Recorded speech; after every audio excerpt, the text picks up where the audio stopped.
In June 1917, on June 10, 1940, at the age of 53, Marcus Mosiah Garvey died in London of a severe stroke without having set foot in Africa. But his impact there was tremendous. He left a rich legacy of history for us to study and utilize in our continued quest for independence and liberation as a people. The black race is one of the branches of the human race. As a section of humanity, he occupies a position in the world at the present time most unfavorable and most uncomfortable. The black people are subjects of ostracism. It is said that our humanity has shown us no more love, no greater sympathy than we are experiencing. Wheresoever you go throughout the world, the black man is discarded, is ostracized, is relegated to the lowest in things, social, political, and economical. This therefore suggests a problem and one that must be solved. We in this section of the world are not entirely free from this unkind, unsympathetic, and uncharitable behavior of the groups or races around us. But since man has been placed on his own responsibility, whether he be black, white, or yellow, he must act on his own account. We will not unduly whine or complain, but reason among ourselves and see what can be done to remedy this state of affairs. Life is a conflict. You have to fight your way through it, whether you will it or not. Those of us who are able to fight most stubbornly live, accomplish most, and to them go the laurels, the palms, and triumph of our civilization and world. We unfortunately have not been trained nor educated to the truths of life, paradoxically so. He has shown us no more love, no greater sympathy than we are experiencing. Wheresoever you go throughout the world, the black man is discarded, is ostracized, is relegated to the lowest in things, social, political, and economical. This therefore suggests a problem and one that must be solved. We in this section of the world are not entirely free from this unkind, unsympathetic, and uncharitable behavior of the groups or races around us. But since man has been placed on his own responsibility, whether he be black, white, or yellow, he must act on his own account. We will not unduly whine or complain, but reason among ourselves and see what can be done to remedy this state of affairs. Life is a conflict. You have to fight your way through it, whether you will it or not. Another bus. Those of us who are able to come fight another bus. You better get on that stop sign right there. And to them go the laurels, the palms, and triumph. Get on that. You gotta get on that stop sign right there to catch the bus. He ain't gonna stop right here. Educated to the truths of life. Yeah, he ain't gonna stop. You got time to go down there to that bus stop though. May I say something to you to give you a true knowledge of yourself and life, so that the same glory and success attained by other men who understand themselves may be yours. Shoot over the way, man in the full knowledge of himself is a superb and supreme creature of creation. When man becomes possessor of the knowledge of himself, you better get to that motherfucking corner so you can catch that bus. The captain of his own ship, the director of his own destiny, the accomplisher of his own ends. Man should understand himself. I got the body cam on, that's why, you know what I mean? When Mother Nature created man, she deprived him of nothing. He was given the faculty of understanding all things around him. This faculty for understanding has not been taken away from him. None of his senses have been taken away from him. So there is no excuse for the black man in lacking the knowledge that God has used to beautify the world and produce all that he needs for his happiness and civilization. Look the world over, and whatever you see in it that is pleasing to man, contributing to man's comfort, to his needs and to his satisfaction, it is but the work of man. Man blessed with the knowledge of himself and the understanding of all things around him. If you are able to live with the knowledge of yourself and with the greater knowledge of nature, you must know what is good and what is not. What up, baby? You must know that which is material, physical, and otherwise is at your disposal to create or otherwise use. If we leave America and go over to the east, to Japan, they will be telling their fellow citizens of Japan of the wonderful accomplishments of the Japanese people, proving that man is moving onward as we move on. You have hated yourselves as you have done in previous years. You have shown malice, prejudice, and hate to each other. And the result is that while other races have made progress, while India has made progress towards nationalism, while Ireland has made progress towards republicanism, while the whole world has made progress in man's accomplishments, you still stand fighting yourselves, dishonoring yourselves, showing no disposition toward that higher life so that you will be abundantly blessed. So reflect and think that you were created for some purpose other than exhibiting malice toward your neighbor or fellow men of your own race. What a pity it is that we cannot stand united without a written law. There is no written law compelling other races to stand together. They are brought together by the gentle touch of nature. The unwritten law of nature causes them to stand together on all occasions. So wheresoever you find them in the field, that one gentle touch of nature causes them to stand together, if need be, die together. But with the black man, you can preach to him from the pulpits. You lecture from the platforms, from the byways and the hedges. The spirit of cooperation, but he will not cooperate. You talk to him gently, you try talking harshly to him, he still will not cooperate. The result is that he falls prey to those who understand themselves and walk through the world making you their serfs and slaves. You must acquire an understanding of yourselves. Look around you. See the smiling pictures of nature, the beautiful hedges, the wonderful mountains, the wonderful vegetation all around. But because of your disposition to each other, you live in suffering, in want, in penury, and in debt. You lack the gentle touch of nature, love for each other. You hate yourselves. Black men, and what is wrong with you? Why have you no affection for yourselves? Could I hope to see you living among yourselves as the people I've spoken of? Living in charity, love, and in sympathy with each other? It can be done. I wonder if you will adapt that course. Isn't it easier to enjoy prosperity than to live in ignorance and darkness? Why select the worst out of nature? Nature never gave pain, suffering, and death to the world. It was man himself who selected death, pain, and sorrow. I wonder if I cannot inspire you to select between good and evil. Let me impress upon you once again that whatsoever your hardships may be, whatsoever your difficulties in life, they are your own selection. And so if you encourage them, if you husband them and take them to your bosom, they will abide with you. Nature will not take them away from you as Mother Nature did not give them to you. She is not responsible for your sorrows. Mother Nature represents all that is beautiful. She gave you the highest personality in the realm divine. Your sorrows are your own. If you want joy, if you want sunshine, it is before you abundantly in nature. I made a selection of sunshine, the beautiful sunshine.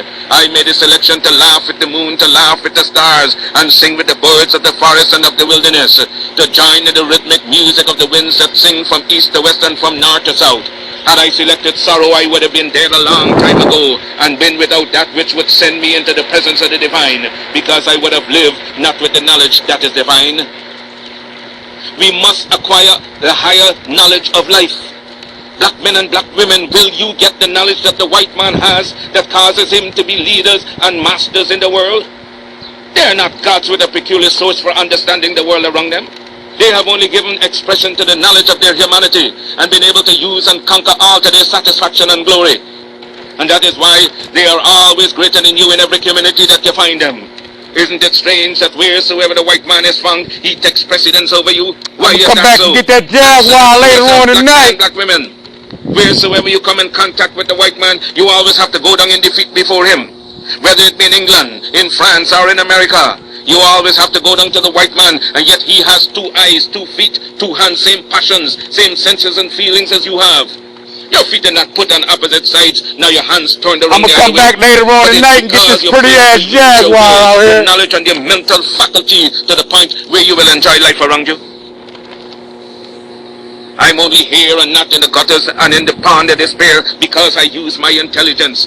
And I swear that no man alive shall ever use his intelligence in understanding the works of nature more than I.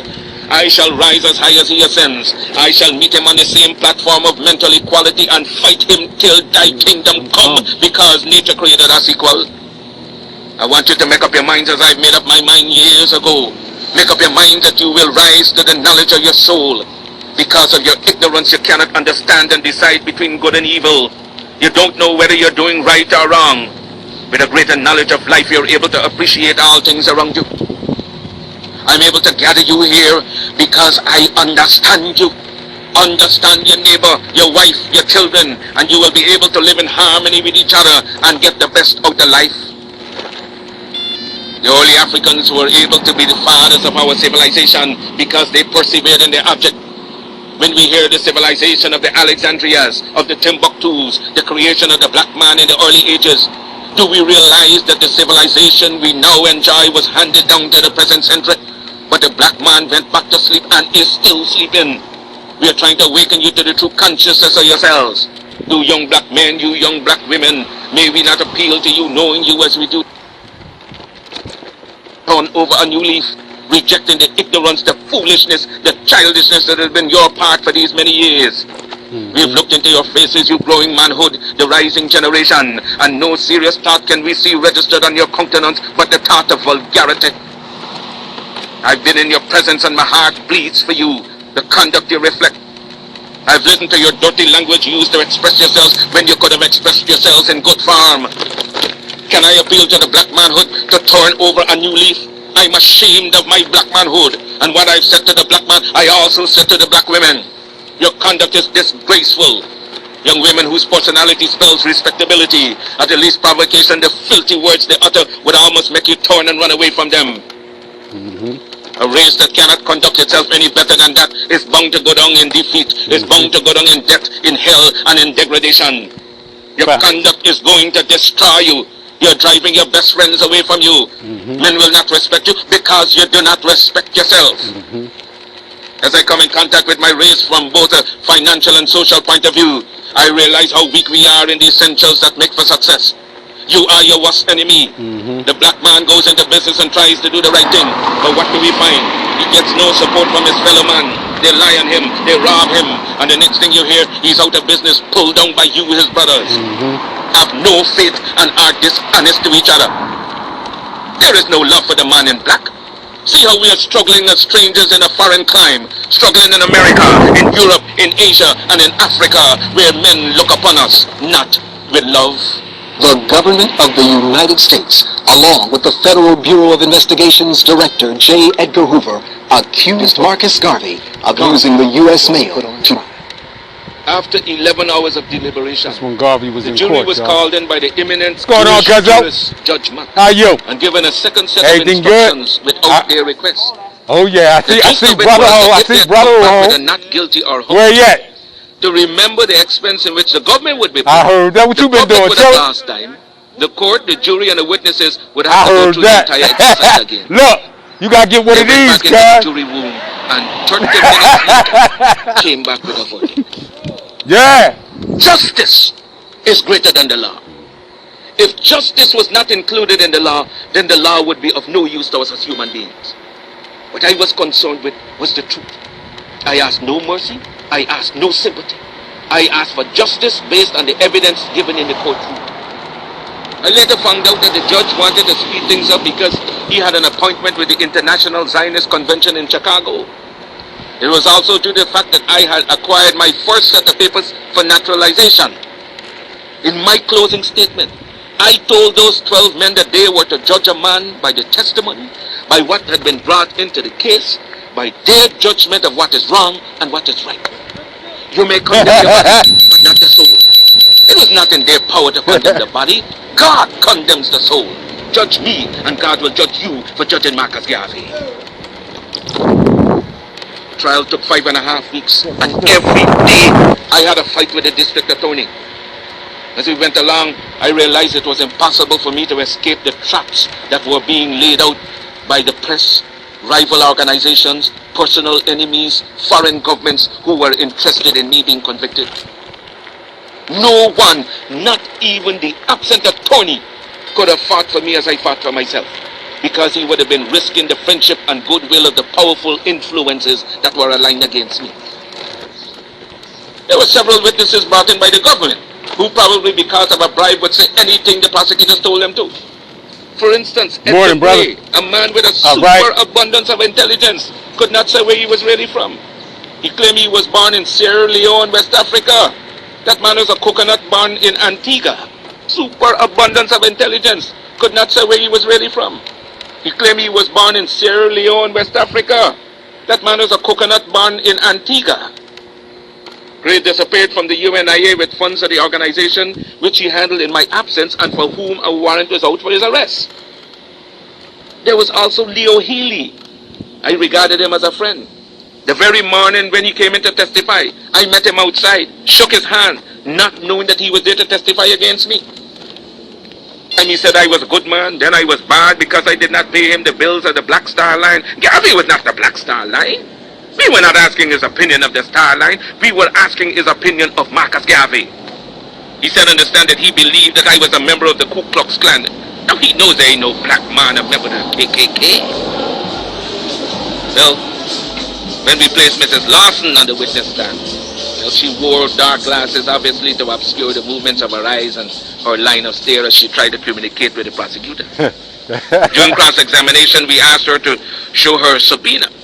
Then she fumbled around and looked at the district attorney, lowering her head, waiting for his approval. She said she bought stock in 1917, even though the Black Star Line never sold stock in 1917. It was not in existence then. She claimed to be sick, as were two other witnesses who were able to make a quick $30 in the 5 minutes they spent on the stand. Prosecutor wanted to appeal to the sympathy of that jury. A young man named Cargill admitted on the stand to the dismay and disgust of the prosecutor that he was told what to say concerning the circulars and letters supposedly brought in as evidence in the case. Folks try to misrepresent me and say that I do not like white people. Some of my best friends are white. The bishop, who was my friend since my youthful days, testified. When I asked him of his opinion of Marcus Garvey, he said, doubtful. They didn't understand what he meant. I was a public man. Opinions differ. Surely some men are doubtful of me and some are not. He didn't say that Garvey was doubtful. When I asked him for his personal opinion, the question was objected to and sustained by the judge, claiming that it was an improper question. There were some white-controlled newspapers who felt that I was railroaded. I remember one of them stated that my troubles began when I stepped on the toes of France and Great Britain, and that it was a very grave question whether justice had been in my case. After I was found guilty, they released me on $25,000 bail pending the hearing of the appeal. While waiting, I formed the Black Cross Navigation and Trading Company, business enterprises which comprise the Negro Factories Corporation, the Black Eagles Flying Corps, dress and millinery shops, a publishing company and printing plant, a phonograph company, a restaurant, laundries, a black doll factory, a hotel, a chain of grocery stores, and the Royal African Motor Corps, a fleet of moving vans. I was in Detroit when the mandate was handed down. Having received the telegram to return immediately, I got on the first train leaving for New York. When I arrived, I was brutally seized by heavily armed men and pulled from a Pullman car at the 125th Street station and taken to the Tombs prison. But that there are certain people who do not like me because I am black. They do not like me because I was not born in the United States. Some Irish slave master gave my great-great-grandfather his name. Garvey is not an African name. It's Irish. Garcia is not African, nor is Thompson or Johnston. They were inherited from our slave masters, English, French, Irish, or Scotch. Talk to him, Garvey. If I was born in Jamaica, it was no fault of mine. It was because the slave ship which took me to Jamaica did not go to American ports, and that is how some Negroes in America were not born in the West Indies. Facts. Mr. Garvey, why would you want to stand up to a great republic like America? We're not fighting America. We're not fighting this great government. Then what are you doing? We're fighting hypocrisy and lies, and this we're going to fight until the bitter end. Are you fearful of being deported? There's no federal law whereby I could be processed against on the grounds of being an undesirable from the point of view of deportation. Yes, there is. Under Section 19 of the Act to regulate the immigration of aliens to and their residence in the U.S. I arrived in this country on March 23rd, 1916. Today is June 18th, 1923. That law still has not been enacted. From the NAACP says, and I quote, Garvey must go. Which is why J. Edgar Hoover has trumped up these charges against me. Do you think it was a good idea to fire your attorney? Yes. Do you think that representing yourself could backfire on you? No, I do not. Why not? The Constitution allows every man the privilege to defend themselves, to prove his innocence before an American court of justice, and so I decided to do so irrespective of being a lawyer. District Attorney Mattock asked the jury, quote, gentlemen, will you let the tiger loose? What's your reaction? Guilty men are afraid of jail. I'm as much at home in jail for the cause of human rights as I am in my drawing room. Well, what did you think of Mr. Dancy's testimony? Mr. Dancy was used by this government to testify against me. You heard him when the prosecutor asked him whether any of the letters were from the Black Star Line. He couldn't remember. He couldn't remember. Mr. Dancy can't read. My life is at stake and he couldn't remember. What happened in that courtroom was a charade. You all know he was just lying through his teeth. For a foreigner, why are you making all these waves? Even George Harris, editor of the New York News, a colored newspaper published in Harlem, referred to you as an alien. An alien is one who enters a country on his own account without any invitation and who domiciles himself in that portion of the country because of his own desire. Isn't that exactly what you do? Fathers, but against my will, by stubborn protest, somebody seized me and brought me here for my silent report in Africa 300 years ago. When they get rid of you, then what? This is only the first Marcus Garvey. There will be other cops in the fold. You met with Edward Young Clark, the acting imperial wizard of the Ku Klux Klan? Yes. What was that meeting like? It was rather cordial. He made it clear that they are interpreting the true spirit of every true American. What is the attitude of the Klan towards a Negro who desires to be, say, President of the United States? That he shall never be as long as there is one white man living in this country. But is America a white man's country? Yes, it is a white man's country because he conquered the Indian, exterminated him, and took possession of his property. I'd say the KKK is the invisible government of the United States. What do you mean? The Klan represents the spiritual feeling and even the physical attitude of every white man in this land. Do you realize that such statements could get you lynched? We have 5 million substantial oak trees between Africa and the West Indies. We are ready for a lynching party tonight if they wanted to. Recently, there have been several rapings of black women by whites. Was that discussed? Yes, it was. He claims that they are as much against that as any self-respecting Negro should be. But I know better. In my opinion, they are structured for the purpose of offending, suppressing, and killing Negroes. I would advise every Negro and those who aspire to leadership to form an organization similar to that of the Ku Klux Klan, so that they may be able to look out for their own interests and not continue to be begging white people to do for them what they ought to be doing for themselves. Thank you very much. Part of my trial is that I was indicted along with others for conspiracy to use the United States mails to defraud in promotion of the Black Star Line Steamship Company. Yet my conviction was void of conspiracy in that I alone was convicted. If I understand my conviction clearly, I was convicted for selling stock in the Black Star Line after I knew it to be insolvent. The difference between us and the trial court is that they wanted a conviction. All the others who had more to do with the actual selling of stock than I went free because they were not wanted. I received the fullest penalty that the law could impose. 5 years in the penitentiary, the maximum fine of $5,000 as provided by the law, and the entire cost of the case, a condition not generally imposed maybe once in 25 years. It was not Marcus Garvey on trial. It was not a question of money on trial. It was the principle of a race fighting for liberty on trial. And when you attack the principles of the UNIA, Garvey goes to war, and he remains on the firing line until he passes away or until Victor perches on the banner. I am going to prison because I dare to serve you. Neglect my home, a loyal and dear woman, my wife, and myself. Above all, the things I prize most in the world is the honor of my name. I have never in all my life, to my conscious knowledge, done one mean act. Because it has always been the policy of my life to live with honor or die for the principle. How well I have succeeded is made manifest in the sweeping consciousness that has taken hold of the race in Africa, America, the West Indies, Central and South America, Asia, and my imprisonment for so doing. The National Association for the Advancement of of colored people, and others who have combined to fight the UNIA are going to be disappointed. As they cannot harm Marcus Garvey. Not Judge Mack, not J. Edgar Hoover, not W.E.B. Du Bois and his Blue Vein Society, nobody. The history of the movement is now being written. Do you know what history means? History is the guidepost of a race. It is the inspiration for succeeding generations either to go forward or stand still, either to revenge or be revenged. I had a motive and a purpose. It was a crying voice from the grave that said, Garvey, we have suffered for 250 years for your day and time. We expect something of you at this hour. The prejudice against us as an African people is not because of color. It's because of our condition. The prejudice against us as an African people is not because of color. It's because of our condition. If we must have justice, we must be strong. If we must be strong, we must come together. If we must come together, we can only do so through the system of organization. But to fight for African redemption does not mean that you must be disloyal to any government or country wherein you were born. It is not our purpose or intention to send all black people back to Africa. No!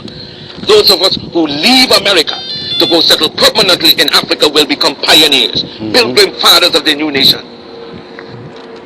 The African race became strong in Africa. It could be strong everywhere. For 250 years, we have struggled under the burden and rigors of slavery. We were brutalized, we were maimed, we were killed, we were ravaged in every way. We are men. We have hopes, we have passions, we have feelings, we have desires just like any other race. The cry is raised all over the world, of Canada for the Canadians, of America for the Americans, of England for the English, of France for the French, of Germany for the Germans. Do you think it unreasonable that we, the blacks of the world, should raise a cry of Africa for the Africans? The Negro is a man. We represent the new Negro. His back is not yet against the wall. We do not want his back against the wall because that would be a peculiar and desperate position. We do not want him there. It's because of this that we are asking for a fair compromise.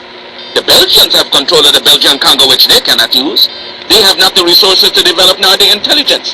The French have more territory than they can develop. There are certain parts of Africa in which you cannot live at all. So it is for you to come together and give us a United States of Africa. We are not going to be a race without a country. God never intended it, and we are not going to abuse God's confidence in us as men.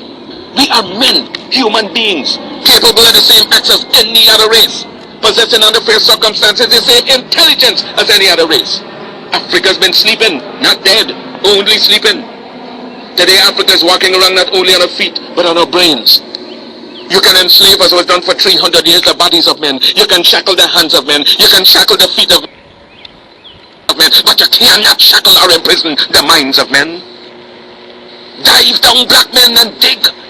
Reach up, black men and women, and pull all nature's knowledge to you. Turn you around and make a conquest of everything, north and south, east and west. And then when you will have wrought well, you will have merited God's blessings. And as you bow down to the white man today, so will other races bow down to you and call you a race of masters because of the superiority of your minds and your achievements. We must canonize our own saints, create our own martyrs, and elevate the positions of fame and honor. Black men and black women who have made a distinct contribution to our racial history.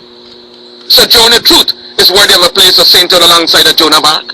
Christmas Alex and George William Gordon are entitled to the halo of martyrdom with no less glory than that of the martyrs of any other race.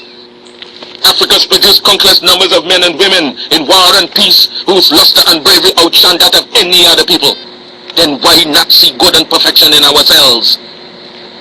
God made man Lord of his creation, gave him possession and ownership of the world, and you have been so darned lazy that you've allowed the other fellow to run away with the whole world, and now he's bluffing you and telling you that the world belongs to him and that you have no part in it. I don't have to apologize to anybody for being black, because God Almighty knew exactly what he was doing when he made me black.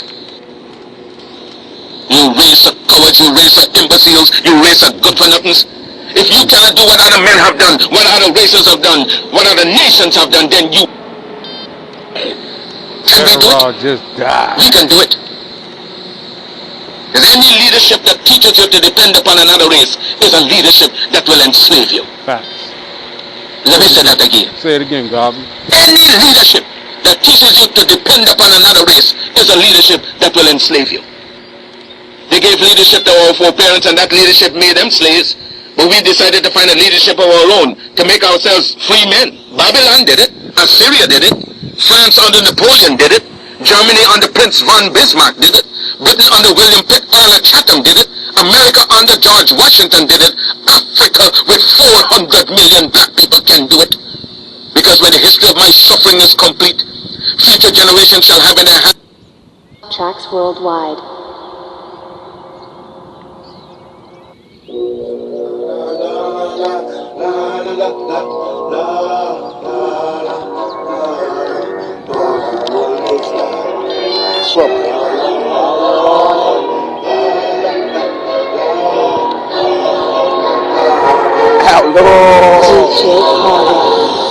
Murder, my mom said it ain't changed since my last rhyme. The crime rate ain't declined. Niggas busting shots like they lost their mom. Like 25 to life never crossed their mind.